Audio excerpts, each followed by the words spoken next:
expertes dans leur métier, ces dames, dont Nouvel Âge, vous allez le voir, veulent instaurer une véritable industrie de photovoltaïque au Sénégal. Leur ambition, créer une mini-station pour la production du solaire dans l'espace.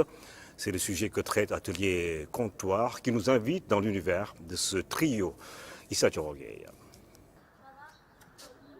Jeanne, Kodou, Fatoumata, trois destins liés par la science, trois destins entrelacés dans l'amour de la patrie, trois esprits croisés dans la recherche d'une forte industrie. Leur but commun est de contribuer par le biais de la science à faire du Sénégal un pôle de la créativité. Alors, pour un coup d'essai, en cet après-midi de mars, dans un petit coin à Mermoz, elles expérimentent une formule pas chimique ni onirique, cependant juste révolutionnaire, l'exploration spatiale jointe à la production solaire. Même si on n'a pas de notion technique, on sait que le voyage, justement, le transport de ces rayons-là, du Soleil jusqu'à la Terre, ça s'accompagne d'un certain nombre de pertes et de dissipation d'énergie.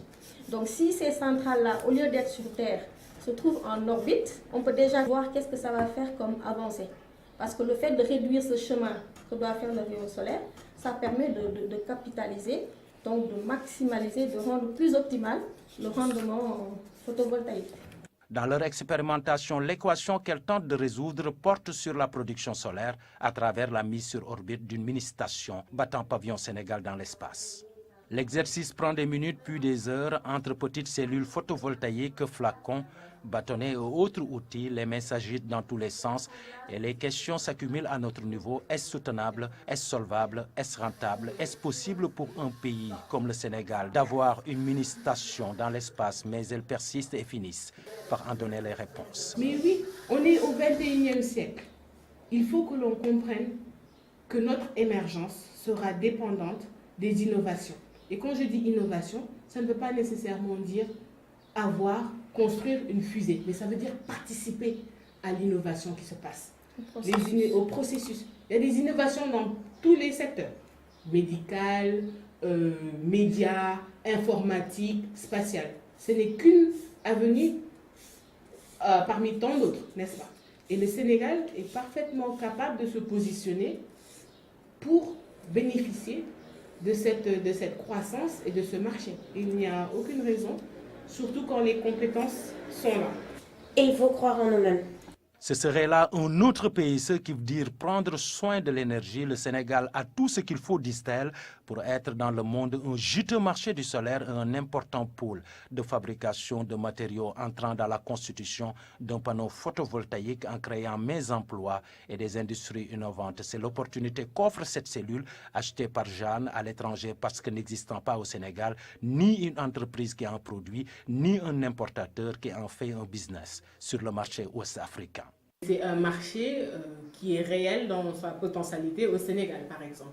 Parce que tous les panneaux que nous avons sont importés.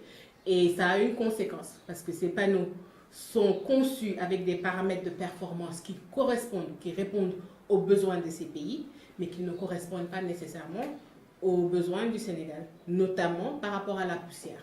La fabrication, elle est à la portée des universitaires. Le procédé de fabrication d'une cellule solaire, nous on apprend ça en Master 2. C'est ce qu'on dit. En fait, nous on est très bons dans la théorie. On est excellent dans la théorie. Maintenant, il faudrait qu'on le mette dans la pratique. Et cette pratique, elle peut se faire à différents niveaux. Elle pourrait se faire à l'école, à l'université, ça pourrait être un projet qui se ferait ensemble. Ça pourrait se faire par des associations qui seraient intéressées par la revente ensuite, ou les industries même qui déjà vendent des panneaux solaires ou les mettent en place, les construire par eux-mêmes pour pouvoir après faire l'assemblage par eux-mêmes et puis vendre par eux-mêmes. Une entreprise qui va produire de telles cellules, c'est juste une industrie équipée. Une industrie équipée qui va mettre en pratique la technologie de fabrication d'une cellule solaire. Et la technologie de fabrication d'une cellule solaire, théoriquement, elle est accessible parce qu'elle s'apprend. Donc maintenant, c'est le fait d'impliquer les Sénégalais dans cette procédure qui va générer les compétences en tant que telles, de façon pratique. Reste maintenant à financer la création d'entreprises à fort potentiel et à les semer dans toutes les régions du pays. Cela permettrait à coup sûr de faire naître une véritable industrie du solaire en Afrique à travers des ateliers et comptoirs dont le secret pourrait seulement être connu par le Sénégal dans un monde où la recherche et la production ont fini de porter à plusieurs chiffres la croissance ainsi que l'émergence. 3 femmes sur orbite dans Atelier et Comptoir. Issa Diorgueil promet un document spécial sur cette